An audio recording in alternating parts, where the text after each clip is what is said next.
Exodus 13:21 through 22, the light. As night fell, the darkness of the desert made travel virtually impossible. The movement of thousands of people across the rugged terrain was not easy in the day, much less at night. Light was a practical necessity for survival in the wilderness. Without it, the people would be left to stumble in the darkness, face the constant fear of unforeseen attacks by their enemies, and struggle to accomplish the basic actions necessary for living in a harsh land. Once again, God provided for his people in a unique way. Rather than asking the people to create light, he provided it for them in the form of a pillar of fire.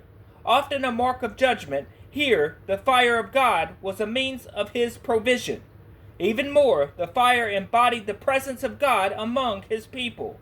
The Israelites simply looked out at night, saw the pillar of fire, and were reminded that God was their God and they were his people. He had broken into the darkness of human history and chosen them to be his.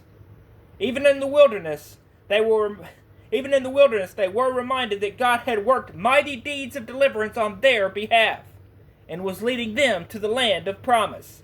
God's very being is characterized by light. The Apostle John wrote, "God is light. In him there is no darkness at all." His holiness is described as a perfect light, without the darkness of sin. Jesus, as the perfect Son of God, was sent on a mission to a dark world. His birth was the embodiment of God's light. He came to a sin-darkened world and overcame that darkness by his all-consuming light.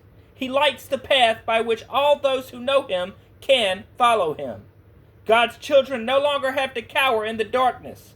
They can come into the light where they will discover newfound safety, peace, and joy.